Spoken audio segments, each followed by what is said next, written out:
Listo, querido Joan, estoy viendo tus diapositivas y me quedo en el backstage. Cualquier pregunta que tengas, estoy para disposición tuya. Perfecto, perfecto. Bueno, buenas noches a todos nuevamente. Igual que las veces anteriores, agradecidos con todos por estar aquí con nosotros. Okay, agradecido con el equipo veterinario emprendedor que está haciendo posible este tipo de capacitaciones, donde podemos compartir un poquito la experiencia tiempo y también leerlos a ustedes en su experiencia, ¿ok? Como en todas las clases, vamos a empezar con una frase para que nos motive, para que estemos un poquito más empapados y entendamos que somos humanos, ¿ok? No somos solamente veterinarios. Entonces, esta frase de Platón, que siempre me ha gustado, dice, es amable, porque todas las personas que conoces están librando una dura batalla, ¿ok? Entonces, esto no solamente es con las personas, sino también con nuestros pacientes, ¿ok? Recuerden que nuestros pacienticos, por más que no puedan hablar el mismo vocabulario que nosotros, son pacientes que sienten, que están librando una batalla diaria con su salud, ¿ok? Y que detrás de esa batalla, de ellos individuales, está un grupo familiar también luchándola con un montón de problemas. Entonces, seamos bastante empáticos en nuestro trabajo, con las personas que ingresan a nuestro consultorio, porque no sabemos qué está pasando detrás de ello, ¿ok? Y para ya dar inicio, recuerden que para ser un buen profesional tenemos que ser muy buenas personas y la empatía es parte de ello, ¿ok? Entonces, vamos a hablar un poquito acerca de las indicaciones y de las contraindicaciones de la fluidoterapia. Vamos a hacer un poco más de énfasis en un par de procesos patológicos y más que todo con el tema de la sobrecarga, que es lo que más miramos en la clínica diaria, ¿ok? Podemos tener contraindicaciones asociadas a la combinación de fármacos, de electrolitos, pero la más frecuente, la que más nos pasa, es de la que más vamos a hablar el día de hoy, ¿ok? Entonces, ¿cuándo vamos a indicar nosotros una fluidoterapia en nuestro paciente? Bueno, lo vamos a indicar cuando ese paciente necesite que restauremos el volumen, ¿okay? El volumen circulante, cuando tengamos que rehidratar, cuando hayan alteraciones electrolíticas, si hay cambios en las presiones. Recuerden que dentro del algoritmo o de la fórmula de presión arterial, el tema de los líquidos está muy presente. Cuando los necesitemos como un vehículo. Nosotros en anestesia, casi todas las drogas que vamos a montar en infusiones las diluimos en soluciones cristaloides para poder pasarlas en una infusión continua, ¿ok? Y por último, el tema del soporte nutricional, que es un poco más avanzado, pero del cual también vamos a hablar un poco en el curso de Premium, ¿ok? Entonces, ¿qué vamos a tener en cuenta? Los que han estado conmigo, nuevamente les agradezco este par de días anteriores. Saben que he hecho mucho énfasis en esto. ¿Por qué? Porque esta es la mejor herramienta que tenemos inicialmente, ¿ok? Si usted no tiene un equipo de presión, si usted no tiene un ecocardiógrafo o una máquina de ultrasonido en su consultorio, no tiene posibilidades de hacer ecografía, su examen físico es su mejor herramienta, ¿ok? Si tiene, del contrario, todas estas máquinas, recuerden hacer buen uso de ellas para el beneficio de nuestros pacientes. Entonces, siempre tener en cuenta anamnesis, el estado de salud del paciente en ese momento, pruebas complementarias, cómo está tomando agua, cómo orina, cómo están esas presiones arteriales, ¿okay?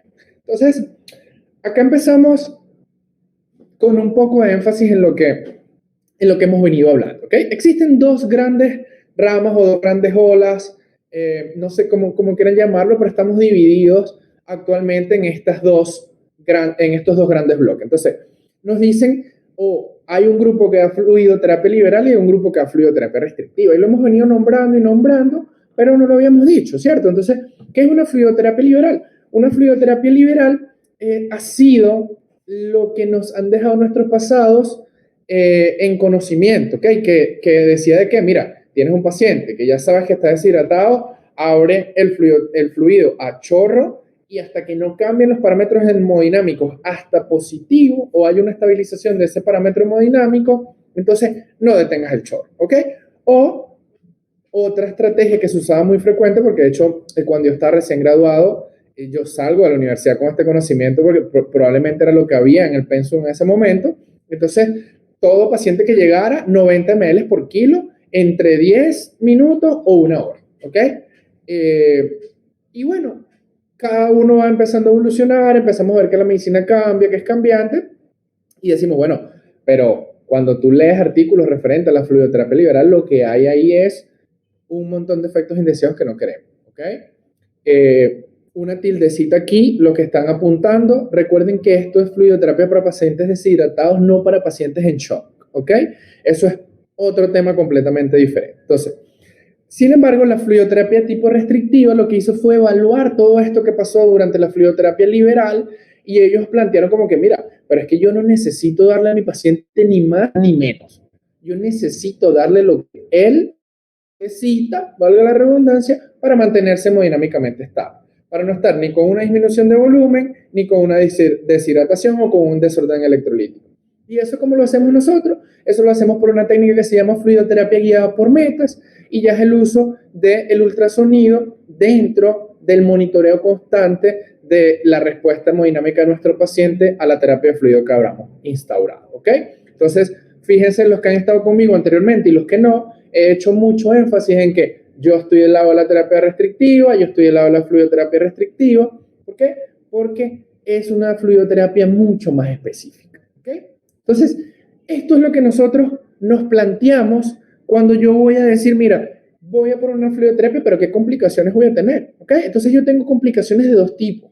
Tengo complicaciones donde yo me quedo corto en volumen y en cantidad de electrolitos en ese paciente y puedo terminar haciendo que mi paciente empeore el cuadro de hipoperfusión, o tengo esa contraindicación donde yo doy mucho volumen a mi paciente y lo que puedo terminar es generando un edema localizado intersticial o incluso ya muchos más severos que no sé si alguna vez pasamos en pacientes hipoproteinémicos que generan un edema en la zona del cuello, que se llama edema de botella. Entonces podemos generarlo nosotros, ¿ok? Además de un montón de complicaciones que esto lleva para la salud del paciente. Entonces, ojo acá, tómenle una captura de esto. ¿Por qué? Porque nosotros necesitamos estar en el medio, ¿ok? Ni tan restrictivos, ni tan liberales. Es el equilibrio, es lo que nuestro paciente necesita, es la individualización de cada paciente. Entonces, esta curva no me voy a detener mucho, todos la conocen, ¿ok? Es una curva de la oxihemoglobina y de la presión parcial de oxígeno, nos la han explicado miles y miles de veces, pero la traigo a colación. ¿Por qué? Porque de esto sí me interesa hablar, ¿ok? Entonces, fíjense que es una curva muy parecida, es el mismo principio de Frank Starling, ¿ok? Y esto es algo que se llama zona de precarga dependencia, ¿ok? O paciente que es fluido dependiente o fluido responsivo. ¿Listo? Esto es una teoría muy sencilla, chicos. Tenemos en el eje de los Y volumen sistólico y en el eje de las X tenemos volumen de precarga. ¿Y nosotros qué hacemos con una zona de precarga dependencia? Te dirán, ¿qué es eso? So, los que lo hayan escuchado, genial, y los que no, bueno, ya van a entender qué es. ¿Qué pasa? El corazón tiene ciertas capacidades, ¿ok? Dentro de esas capacidades hay una que es la capacidad de aumentar esa precarga, ¿ok? O de aumentar ese volumen sistólico debido a un balance positivo hídrico que estamos dando nosotros, es decir, de una fluidoterapia. Entonces, eso lo que nosotros hacemos es aumentar el tamaño de ese ventrículo y, como les decía, dentro del algoritmo de presión arterial, si yo aumento volumen sistólico, aumento gasto cardíaco. Y si aumento gasto cardíaco, aumento presión arterial, ¿ok? Pero ¿qué pasa? Solamente los pacientes que pueden aumentar entre un 10 y un 15% de probabilidades, es decir, que tienen por lo menos un 15% menos, para que me entiendan un poco, tienen un 15% de volumen, son los pacientes que van a responder. Y esos son los pacientes que, si me siguen acá con el indicador, están en esta zona. Yo doy o aumento el volumen sistólico y mi paciente va aumentando la precarga, ¿ok? Y ese paciente que está en precarga dependencia es el paciente que va a aumentar la presión arterial sistémica por aumento de volumen. Y ese aumento de volumen va a aumentar el gasto cardíaco, ¿ok?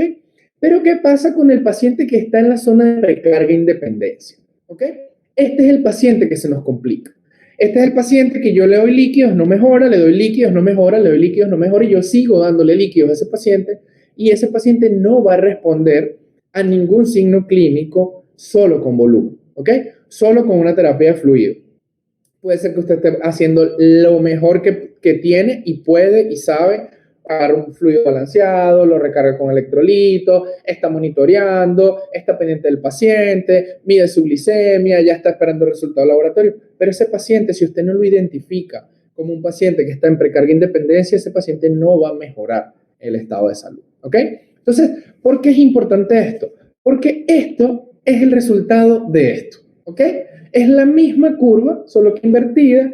Si estoy en una zona donde mi paciente le falta, lo puedo llevar acá. Pero si estoy en una zona donde mi paciente no le falta, lo voy a bajar acá, ¿ok? Entonces, es nuestra guía. ¿Y cómo ustedes dirán, cómo hacemos eso? Bueno, lastimosamente, para los que no tienen un ultrasonido, es difícil hacerlo porque eso, en términos generales, lo podemos hacer midiendo la colapsabilidad de la vena cava, ¿ok?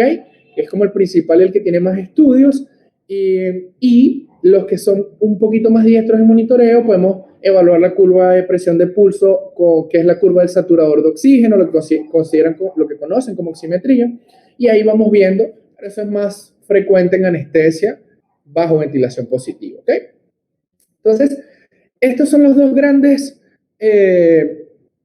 situaciones que hemos venido manejando. Un paciente que va a estar deshidratado, un paciente que va a estar con una posible hiperhidratación o una sobrecarga hídrica, ¿ok?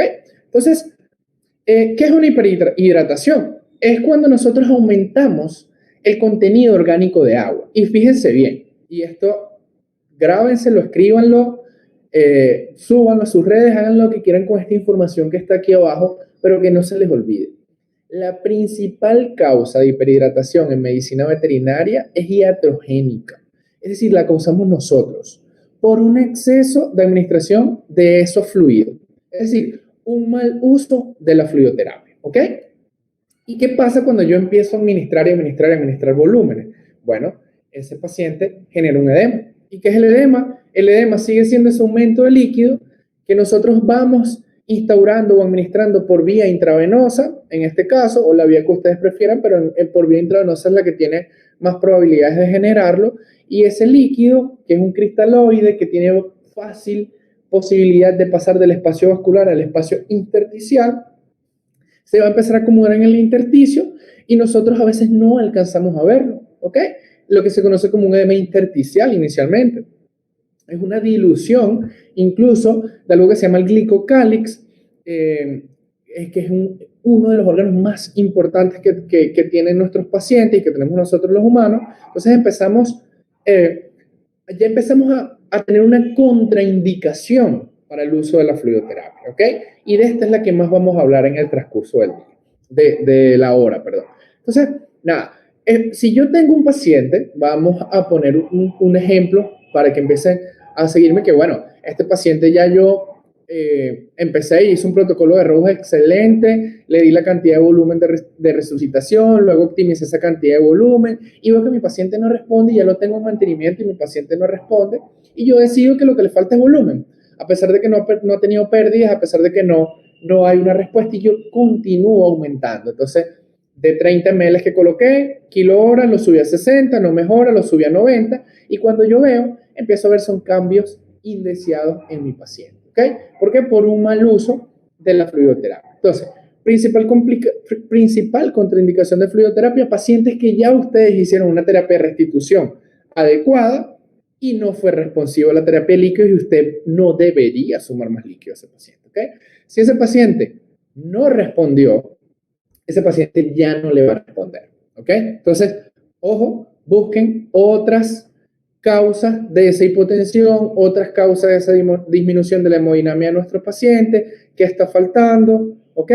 Pero principal contraindicación del uso de fluidoterapia es un paciente que ya usted lo hizo de manera excelente, la resucitación y la optimización, y no tuvo una respuesta, ¿ok? Entonces, ¿qué pasa con el edema? El edema se puede presentar por diferentes causas, ¿ok? Las principales son dos, que es cuando tenemos un aumento de la presión hidrostática, que es la que le estaba hablando ahorita. Yo estoy dando muchos líquidos al espacio intravascular, esas moléculas de bajo peso molecular tienen la capacidad de atravesar hacia el intersticio y ya yo generé un aumento de esa presión hidrostática, ¿ok? O, por el contrario, es cuando yo tengo un paciente que puede tener una disminución de proteínas, principalmente de la albúmina, yo no lo noté, y empiezo a hacer una fluidoterapia de tipo liberal, ¿ok? Entonces ese paciente que ya tiene una pérdida, que ya va a permitir que pasen mucho más rápido estos electrolitos, va a generar entonces una fuga desde los dos lados. Va a haber una fuga desde el vaso sanguíneo hacia el intersticio, ¿ok? Entonces, pasan dos cosas. Pongamos un puntico aquí de nuevo. Contraindicación de la fluidoterapia, paciente que tenga disminución de las proteínas totales, principalmente de la albúmina, donde no lo sabemos, y vamos a hacer uso de terapia de fluidoterapia liberal. ¿Okay? Entonces, fíjense que ya llevamos dos y vamos a ir desarrollándolo en la clase. Entonces, esa disminución del volumen circulante generan dos cosas. Uno, un aumento o una activación del sistema renina-angiotensina-aldosterona, porque el cuerpo necesita compensar. ¿Epa? ¿Qué pasa? No tengo la cantidad de volumen, actívame algo porque o se bajó la presión o estoy perdiendo fuga. ¿Listo? Empieza a haber una retención de sodio y de agua para tratar de aumentar el volumen plasmático, pero en la mayoría de casos lo que terminamos es, si no estamos haciéndolo bien, lo que le explicaba ayer, ¿ok? Aumentamos ese feedback justaglomerular a nivel de los riñones y terminamos empeorando un paciente que probablemente no venía por ninguna causa renal y nosotros estábamos haciendo mal uso de la fluidoterapia. A partir de ahora ya es otro ítem que ustedes van a tener en consideración al momento de instaurar una terapia de fluidos en sus pacientes, ¿ok? Entonces, ¿cuáles pacientes son más susceptibles a generar una sobrecarga de fluido? ¿Ok? Me gustaría que pudieran participar y decirme cuáles creen ustedes que son esos pacientes que son susceptibles a generar una sobrecarga de fluido. Mientras que escriben en el chat, yo les voy a ir contando un poco.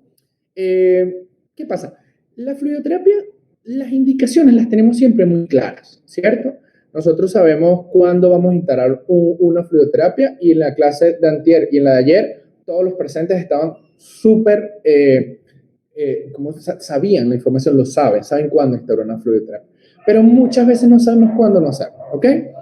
Y cuándo no hacerla o cuándo hacerla con mucho más cuidado es cuando nosotros sospechamos que hay una sobrecarga de fluido, ¿ok? Si alguien escribió en el chat algo, si alguien comentó cuándo pudiéramos hacer, Sí. los oigo y continúo.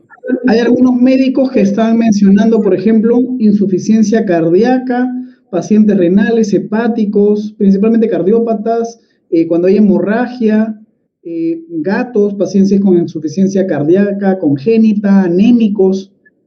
Esas son las principales respuestas. Perfecto.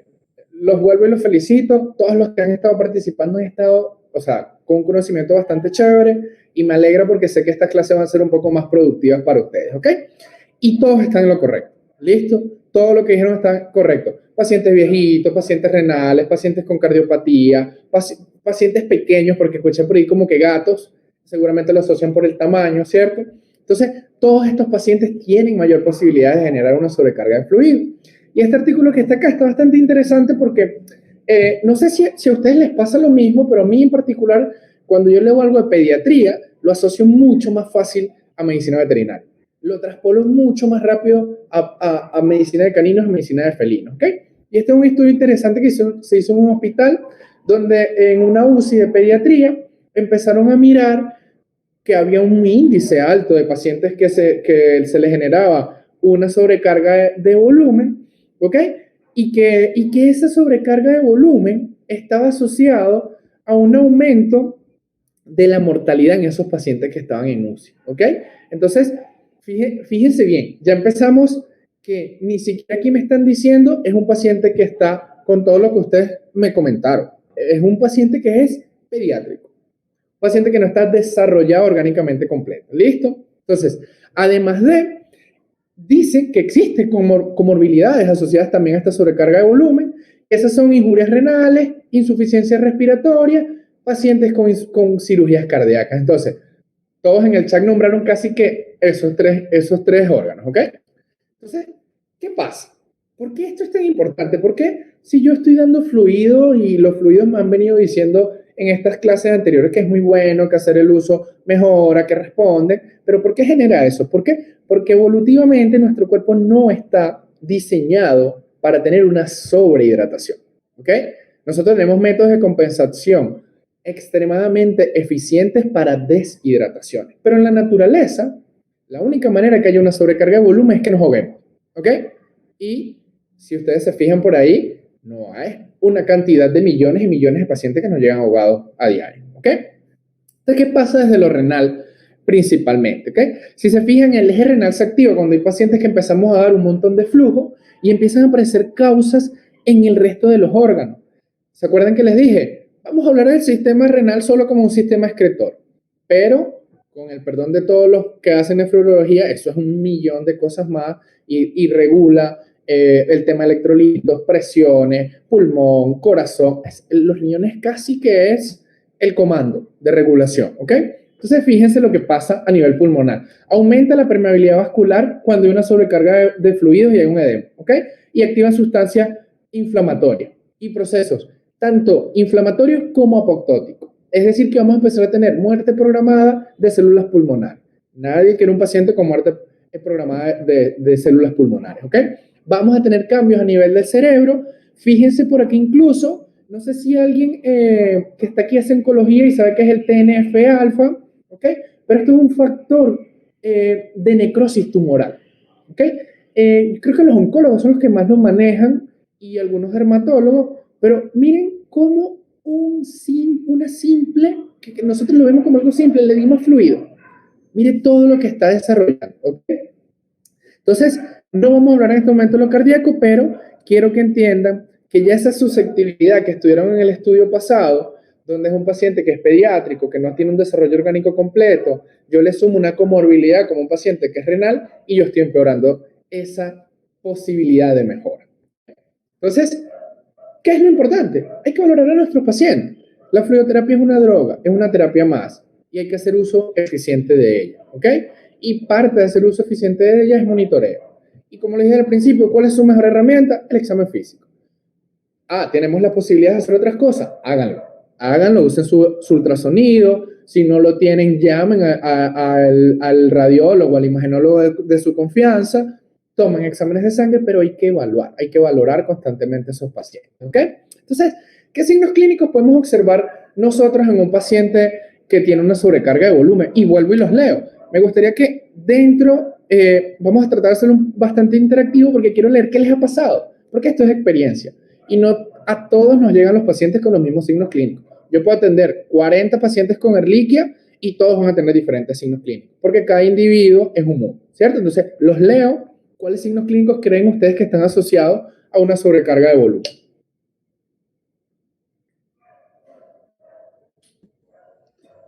Muy bien, entonces vamos a esperar a que los médicos nos vayan respondiendo cuáles creen que vendrían a ser esos signos. Por acá nos menciona David taquipnea, tos, síndrome compartimental, hipernea, taquicardia, taquipnea, disnea, nos mencionan. Perfecto. Fíjense que lo vimos aquí atrás. ¿Ok? Ahí está. ¿Qué pasa? Pulmón lleno de líquido, lleno de agua, inflamado, y lo primero que yo estoy viendo es un paciente con cambio a nivel del sistema respiratorio, ¿ok? Pero entonces hay un poquito más, chicos. Vamos a sacarle el jugo a nuestro examen físico, ¿ok? Pesar a nuestros pacientes es importante porque cuando estamos dando una sobrecarga de volumen, incluso en pacientes que son muy pequeños, pasan dos cosas. Lo recibimos con un peso, hacemos una fluidoterapia excelente, lo vamos a pesar y el paciente tiene otro peso, ¿ok? Pero si yo veo un exceso de peso, si llegó en 2 kilos, lo peso a mediodía después que yo hice una fluidoterapia excelente como todos los que están acá, pesó 2,3, perfecto, y en la noche está pesando 3 kilos, epa, cuidado que algo está pasando. Nadie sube 1 kilo de peso diario porque sí, ¿ok? Lo segundo, descargas nasales, ¿ok? Empezamos a ver líquido, empezamos a ver que tiene una rinorrea, casi siempre es de tipo mucocerosa, más o menos, o tiende a ser más cerosa. Taquipnea, que todos nos nombraron, cambios en la auscultación pulmonar, podemos ver edemas subcutáneos, principalmente ese edema se ve en las zonas de declive, ¿okay? Como les explicaba ahora, el edema en la zona de botella, podemos tener en casos mucho más severos ascitis, incluso derrames pleurales, ¿ok? Entonces, ojo, empezamos monitoreo, vamos a hacer énfasis en sobrecarga de volumen. Estos son algunos signos que podemos hacer sin necesidad de tener equipo. ¿Okay? Entonces, ¿cuáles son esos pacientes? Ustedes me los nombraron ahorita. Pacientes renales que no pueden compensar, pacientes que tienen una congestión cardiovascular, pacientes que están anémicos, pacientes neonatos o pacientes pequeños y pacientes que tienen problemas respiratorios. El día de hoy nosotros vamos a hacer énfasis en dos grandes pacientes, ¿ok? O en dos grandes grupos. Los cardiópatas y los pacientes anémicos. ¿Listo? Entonces, partamos de que, ¿qué es una cardiopatía? Una cardiopatía o un paciente cardiópata es un paciente que tiene de base una afección en el corazón o en los vasos sanguíneos. Realmente es una afección en el sistema cardiovascular, ¿ok? O cardiocirculatorio, como ustedes lo quieran nombrar. Existen pacientes que pueden generar procesos cardiovasculares debido a otra enfermedad, ¿ok? Y esos pueden ser un paciente renal, que va a tener problemas en la regulación de la presión y puede generar algún cambio en presiones intraventriculares o en la aorta o en la arteria pulmonar, pero básicamente es que genere una afección a nivel cardiovascular, ¿ok? Y este estudio que traigo acá, esto se hizo en una clínica veterinaria, esto no es publicidad por supuesto, se llama CardioMedic, yo hice unas estancias allí un tiempo muy corto, en Ecuador, ellos se especializan en temas cardiovasculares y ellos llegaron y dijeron, mira, vamos a ver de toda la casuística que tenemos, cuáles son los pacientes qué enfermedades tienen y cuál es la incidencia, ¿ok? Entonces ellos llegan y nos ponen toda esta lista. Entonces, si quieren, tomen una foto porque son muchas. Miren la cantidad de problemas cardiovasculares que tenemos nosotros en medicina veterinaria. Es impresionante. Es impresionante ¿por qué? Porque nosotros, y lo digo yo, cuando yo leí esto una vez, yo dije, epa, conozco, no sé, 6. Conozco las insuficiencias valvulares, un dilatado, un hipertrófico, alguna endocarditis infecciosa, ¿ok? Una que otra genética, pero no tenemos la magnitud, no tenemos tampoco por qué, porque esto es trabajo de los cardiólogos, pero fíjense que hay un montón. ¿Okay? ¿Qué es lo interesante de esto? Estos números que están acá. ¿Listo? De toda la cantidad de pacientes que ellos evaluaron, ellos definieron, mira, ¿sabes qué? La mayor incidencia de enfermedades en caninos cardiópatas es una insuficiencia valvular mitral. ¿Ok? Le sigue una tricuspidia y en tercero, digámoslo por cantidad, sería una hipertensión arterial pulmonar. A ver, con esto tienen ustedes tres buenos factores para hacerse valer y sacarle provecho solo a este cuadro. Cuando llega un paciente y usted escucha algo raro, usted le va a decir al propietario o al tutor, mira, ¿sabes qué? Tengo 90% de probabilidades de que si tiene algo en el corazón es una insuficiencia valvular mitral. ¿Por qué? Porque es así. No es que usted está teniendo un super oído o es el que diagnostica solamente tocándolo. No, es porque así es la casuística. Y siempre tenemos que estar en el porcentaje o por debajo cuando son porcentajes malos o por encima cuando son porcentajes buenos. ¿Ok? Entonces, lo otro interesante de esto es que el 90% son enfermedades adquiridas. Es decir, no nacen con ellas. Son insuficiencias valvulares mitral que se desarrollan con el tiempo. Fármacos, enfermedades orales, enfermedades pulmonares, tratamientos a largo plazo, pacientes que sufren crisis de hipertensión arterial, empiezan a desarrollar este tipo de problemas. Entonces, ¿qué es una valvulopatía? Vamos a enfocarnos en las valvulopatías, principalmente en la mitral. ¿Por qué? Porque es la que más vamos a tener en la clínica diaria. Vamos a tener un 90% de probabilidades de que sea una valvulopatía mitral. Entonces, esto no es más que un mal funcionamiento. Puse mitral casi siempre. Y lo que está causando aquí, en general, ya vamos a explicarlo mejor, es que hay un reflujo de sangre en la aurícula, ¿ok? Casi siempre en el momento de la cita. Entonces, pero eso va más allá. Va un poquito más allá de esa parte. ¿Qué pasa? Una valvulopatía empieza entonces a ver es un aumento de ese volumen y esa presión, tanto en el atrio como en el ventrículo izquierdo, que a su vez esa presión va a hacer que aumente la presión venosa pulmonar, ¿ok? Cuando aumenta esa presión venosa pulmonar, vamos a tener que va a haber un aumento automático o siguiente de las presiones hidrostáticas en los capilares. Recuerden que los capilares actúan inverso a las venas. ¿Okay? Es decir, yo tengo una arteria vasodilatada, tengo los capilares vasoconstrictos. ¿Okay? Eso es un dato bastante importante por ahí.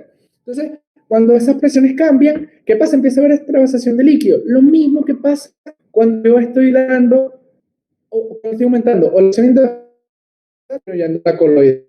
Entonces, cuando yo tengo ese líquido ahí, ya tengo edema intersticial, ¿ok? A nivel pulmonar. y empiezan a desarrollar Disculpa, un Joan. problema. Disculpa, Empieza a Joan. ver cómo recarga hídrica, empieza a aumentarse la permeabilidad de esos vasos y el Joan, cuerpo, discúlpame. sí, Permíteme, se entrecortó un poco tu señal. ¿Serías tan amable de repetir lo que nos estás diciendo, porfa? vale, déjame un segundo, voy a verificar aquí algo y ya te cuento. ¿Listo? Para partir es mi señal. Dame un segundo y para que sigamos, ¿ok? Dame un Claro, segundito, por claro, sí, favor. sí, sí. Sí, porque justo esta parte está bien interesante.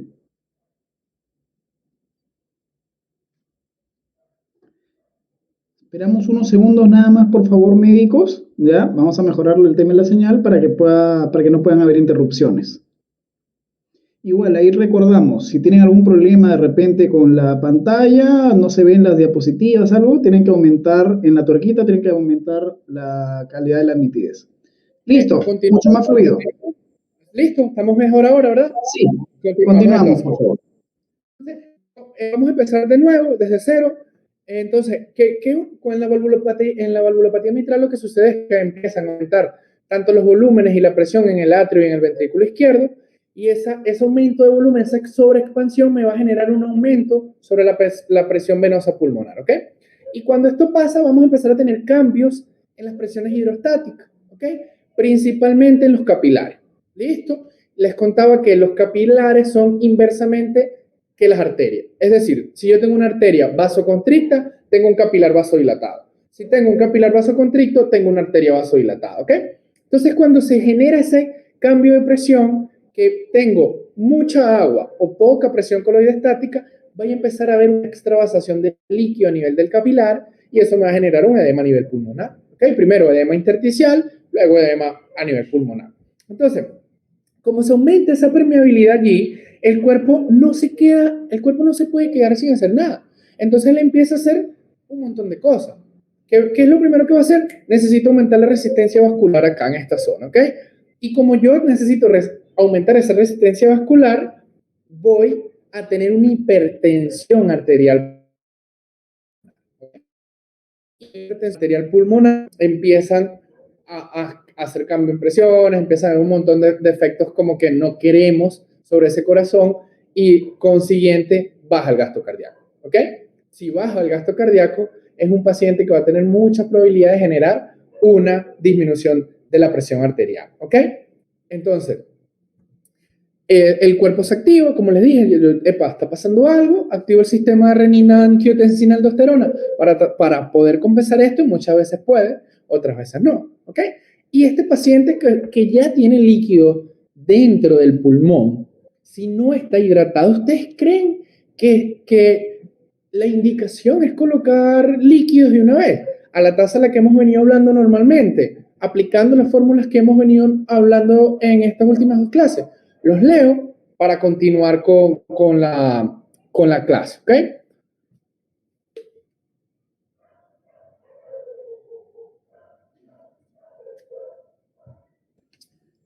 Muy bien, entonces vamos a esperar a que los médicos nos mencionen. ¿Podrías repetir, por favor, la pregunta?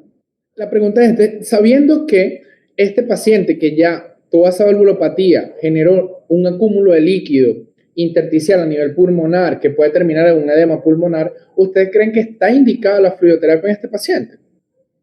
Muy bien, entonces, ¿creen que sería indicado o no? Acá nos mencionan, por ejemplo, no, nos dicen, no, no sería. Nos Ok, mencionan no. No se ok, debe hidratar como primera instancia, nos mencionan no. No, ok, no, la mayoría nos menciona que no. Restricción de perfecto, fluidos cuando hay edema pulmonar. perfecto. Entonces, fíjense, ¿ok? Empezamos a tener un paciente que si está descompensado, ojo, esto es la enfermedad valvular que llevó el paciente enfermito a la clínica, ¿ok? No voy a hablar de un shock cardiogénico, pero es un paciente que ya tiene signos clínicos asociados a la valvulopatía. Listo, entonces, miren por acá. ¿Qué pasa desde lo cardiovascular? ¿Ok? Entonces, fíjense que puede cambiar hacia peor el tema de la contractilidad cardíaca. Activación de sustancias inflamatorias, aumento de las resistencias arteriales, hay una redistribución del flujo central. ¿Ok? Fíjense todo lo que cambia, incluso cardiotoxicidad directa. Listo, entonces, activación del péptido natriurético, que es uno de los métodos compensatorios, por decirlo de alguna manera, secundarios o derivados para compensar presión arterial. Es decir, si ese péptido se me activa porque me está llegando mucho volumen acá, ¿ok? Me genera casi siempre una vasodilatación y una retención de agua para mayor excreción, además. Entonces, fíjense lo importante de ustedes conocer cuando esté contraindicado el uso de una fluidoterapia, ¿ok? Entonces, ¿qué pasa? Hay algo importante aquí. Si este paciente ameritara hacer uso de la hidratación, vamos a responder más adelante, pero porque está con vómito, con diarrea, que ya sabemos las indicaciones, con pérdida, anoréxico, no está comiendo, ¿ok? Seguramente no lo vamos a hacer de manera liberal. ¿Por qué? Porque ya están entendiendo todo lo que genera una sobrecarga de volumen sobre el cuerpo, ¿ok? Entonces, quisiera que prestaran mucha atención al próximo video que vamos a colocar, que lo escucharan y vamos a dar unos minutos para que ustedes vayan escribiéndome en el chat a qué les parece. ¿Qué creen que es ese sonido que está allí? ¿Ok? Ese video que vamos a reproducir lo tomamos de mi estetoscopio, que tiene un fonendoscopio y me permite, además de amplificar el sonido, detectar anomalías cardiovasculares que están ligadas al sonido, ¿ok? Al fonocardiograma. Entonces, escuchemos este sonido. Por favor, todos muy atentos. Vamos a tratar de reproducirlo un par de veces y en base a eso vamos a leer sus respuestas. Perfecto, lo estamos reproduciendo en este momento, doctor.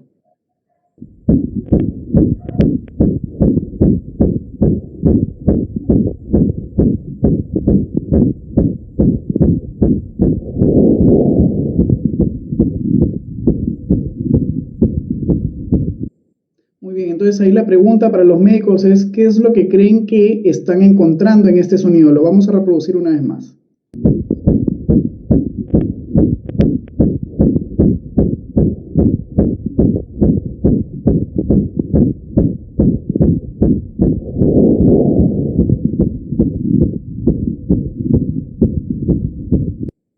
Muy bien, acá hay alguna respuesta de los médicos. Están mencionando taquicardia, edema pulmonar, soplo cardíaco, soplo, es un soplo, nos mencionan un soplo de grado 5, mencionan taquiarritmia, es un soplo, extrasístole, soplo. Ok, perfecto. Entonces, fíjense que esto es nuestra clínica diaria, ¿ok? Llegó ese paciente y escuchó un soplo, ¿cierto? Pónganle el número que ustedes quieran con sonido. Recuerden que a partir de 4 es porque ya hay frémito, entonces como no podemos acceder al frémito, en este caso mínimo sería un paciente 3. Este es un paciente de un soplo 4 de 6. Listo, ya tenía frémito, pero necesitaba pegarme bastante, o estar cerca de la pared con el fonendoscopio para poder escuchar el soplo. Entonces, llegó ese paciente, nosotros escuchamos este sonido, identificamos que es un soplo, ya usted sabe que tiene un soplo. Ya usted tiene el 80% del trabajo hecho. Ese paciente tiene un soplo. ¿Cuál es la causa? Si usted no es el cardiólogo, usted no tiene por qué determinar, ¿ok? Pero ya usted sabe que tiene un paciente que si tiene una falla, si tiene un sonido diferente y es compatible con un soplo, ¿cuál es la principal enfermedad que se le viene a la cabeza? Enfermedad valvular degenerativa mitral o una valvulopatía mitral. ¿Por qué? Porque tengo 80% de probabilidades de que sea eso. Lo estoy escuchando del lado izquierdo. 80% de probabilidades que tenga eso. Listo. Pero uno siempre llega y se pregunta, epa, este perro está deshidratado, tiene vómitos, tiene diarrea y estaba compensado. La propietaria en ningún momento vio signos asociados a problemas cardiovasculares. El perro se comió algo y le generó una transgresión alimentaria, está con vómitos y diarrea y llegó a la consulta deshidratado. Que incluso pacientes deshidratados podemos escuchar sonidos parecidos a soplos o incluso un soplo por esa deshidratación marcada, o en hemorragias es más frecuente. ¿Okay? Y yo digo, mira, necesito una fluidoterapia, ¿qué hago? Y nunca está de más el compañerito que se la da chistoso y no, parce, pues hidrátelo y ya. Y uno que sabe que este paciente no lo puede hidratar como normalmente hidrato a los otros pacientes, me pongo una alarma, me pongo una alerta.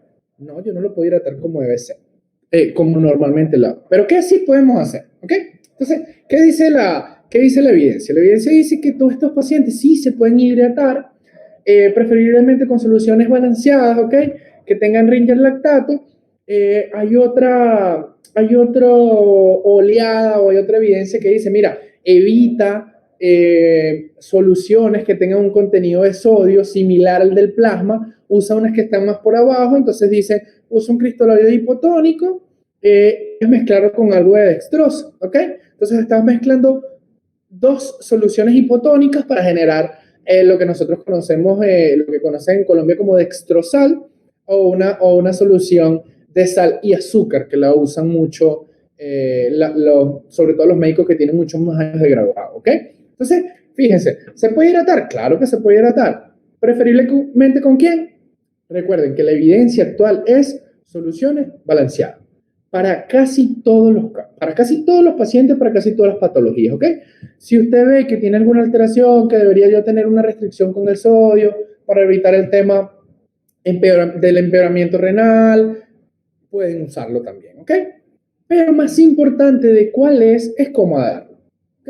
Entonces, fíjense, no sé si se recuerdan el mantenimiento que hemos venido hablando el día de ayer, la cantidad de líquidos que estábamos dándole a un paciente, y fíjense ahora cómo cambia.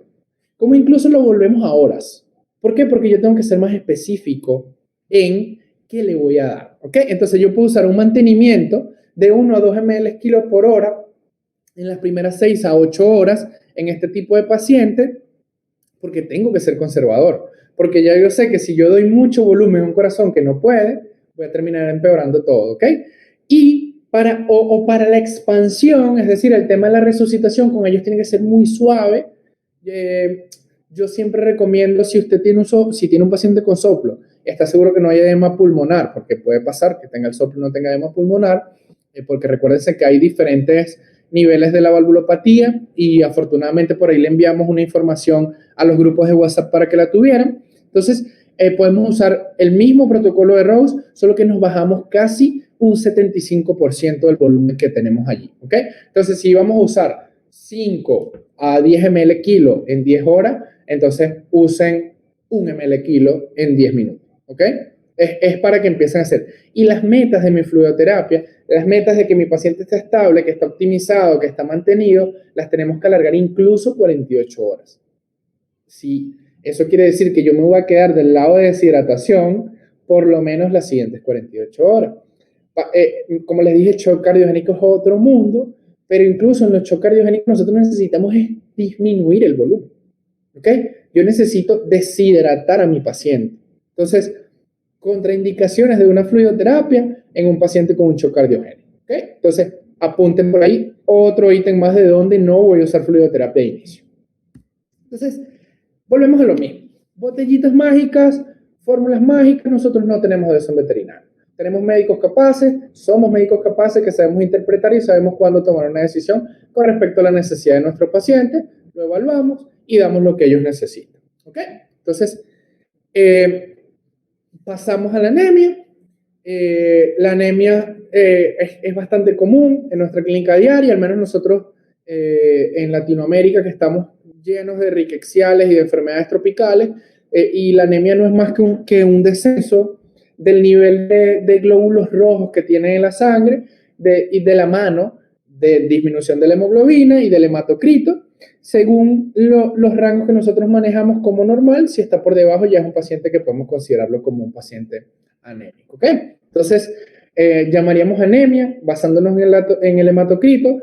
Pacientes que tienen hematocrito entre 30 y 37 ya se pueden considerar un paciente anémico, ¿ok? Y en felinos 20 a 24. Mire que los felinos, recuerden que ellos tienen un poquito menos de volumen, eso lo vamos a hablar el día de mañana, pero fíjense que son un poco, o la diferencia es casi de la mitad. Listo, el hecho es de que esa anemia la vamos a poder clasificar de leve, moderada a grave a muy grave, y ya ustedes van a tener presente que es un paciente, su cuerpo no está funcionando. Entonces, tenemos anemias de tipo regenerativas y no regenerativas. No voy a hacer énfasis en esto. Es para que ustedes sepan que los que no lo sabían, bueno, existe otra forma de clasificarlas y dentro de ellas existen un mundo completo que vamos a profundizarlo luego. Y pregunta de nuevo, vamos a escucharlos nuevamente. Cuéntame qué signos clínicos tienen o ven ustedes frecuentemente asociados a la anemia, ¿ok? A un paciente anémico.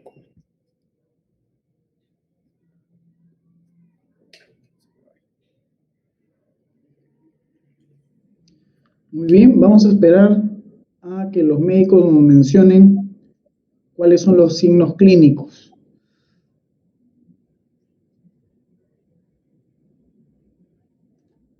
Nos mencionan cianosis, nos mencionan palidez, intolerancia al ejercicio, taquicardia, letargia, mucosas pálidas, taquicardia, Perfecto. decaimiento. Perfecto. Fíjense, lo dijeron ustedes, lo dije yo, es la misma evaluación física. Decaimiento, mucosas pálidas que pueden estar levemente ictéricas, taquicardia, taquipnea, disminución de la presión y pueden estar incluso con disminución de la temperatura corporal. ¿Ok? Entonces, nos detenemos aquí y seguimos. Estos son, según la tonicidad, lo que le puede generar cristaloides a los glóbulos rojos. Entonces, si yo veo un paciente una solución hipertónica, ese glóbulo rojo se va a deshidratar, porque por gradiente yo voy a sacar los electrolitos que están dentro de ese glóbulo rojo y lo voy a hidratar, ¿ok? En los isotónicos se mantiene un equilibrio y en los hipotónicos ellos atraen el agua y cuando están muy llenos de agüita, explotan, ¿ok? Entonces, por aquí empiezan a apuntar cuáles creen ustedes que deberíamos dar en nuestros pacientes con anemia. Entonces, ¿qué fluido vamos a usar? ¿Cristaloides o coloides? ¿Ok? Entonces, si vamos a usar cristaloides, porque ese paciente necesita, está anémico, pero tiene parvovirus, entonces yo lo tengo que hidratar, ¿verdad? Entonces, ¿cuál es la solución que vamos a elegir? Isotónico. ¿Por qué? Porque me mantiene el equilibrio entre los pocos glóbulos rojos que tenemos allá, ¿ok? Preferiblemente que sea un coloide de tipo balanceado, un cristaloide de tipo balanceado. Ya saben que pueden sumar potasio, ya sabemos cómo darlo, pero fíjense que volvemos a lo mismo al paciente cardiovascular. 1 a 2 ml kilo por hora y tenemos que alargar la meta. En el paciente anémico, la meta real o fundamental es corregir la causa y que ese paciente coma y tome agua por sí solo. ¿Ok? Existe evidencia donde dice, no, si tú pones un mantenimiento normal no debería pasar nada, si tú pones un mantenimiento o vuelves a la volemia normal no debería pasar nada. Vamos a profundizar más en eso, pero recuérdense que el glicocálix es bastante importante y hay una pérdida importante de ellos cuando tenemos pacientes anémicos, ¿ok? Y las anemias van de la mano casi siempre hipoproteinemias, ¿ok? Entonces, cuando yo digo qué coloide voy a dar, porque yo digo, mira, este paciente está muy anémico, está grave, no le voy a dar cristaloide porque ese paciente necesita, es un coloide y preferiblemente un coloide natural o un hemoderivado. Recuerden que en general, si no hay anemia, el plasma es el coloide ideal, pero en este caso el paciente necesita sangre. Yo les dejé por ahí una guía bastante chévere de un banco de sangre de Barcelona que va a explicarles a ustedes bastante bien cómo hacer una transfusión. ¿Okay? Y lo que les decía, estos pacientes anémicos tienen hipoproteinemia. ¿Okay? Esa proteinemia, la principal proteína, la que más hay en el cuerpo con más abundancia es la albúmina, que está entre el plasma y tiene un montón de funciones importantes. Fíjense acá, presión oncótica, pH, transporte, ¿ok? Atrapa radicales libres, es lo máximo la albúmina. En este estudio compararon pacientes que estaban hospitalizados en UCI, compararon la albúmina con solución salina y bueno, los resultados no fueron tan chéveres lo que ellos vieron acá. No vieron nada como tan significativo, ¿ok? En pacientes con trauma parecía que los favorecía incluso más la salina, perdón, que no que la favorecía más la albúmina y en los sépticos lo empeoraba, ¿ok? Entonces, al fin de cuentas ellos dijeron, mira, usa salina o usa albúmina, es el mismo daño, pero me gustaría que ustedes lo leyeran y fueran un poquito más allá de eso, ¿ok? Por otra parte, tenemos un par de artículos como estos, donde te dice, mira, usa la albúmina, se usa para esto y para esto, y cómo se usa, ¿ok? Entonces, la principal función, o la que nosotros más hacemos énfasis, es uno, volver a la proteinemia normal, y dos, generar ese equilibrio hídrico, ¿ok? La albúmina es el principal elemento para la regulación de la presión coloidostática, ¿ok? Entonces, albúmina tenemos, claro que tenemos. ¿Cuándo administrarla? La vamos a administrar cuando tenemos menos de 1.5 grados sobre decilitros en el paciente hipoalbuminémico, ¿ok?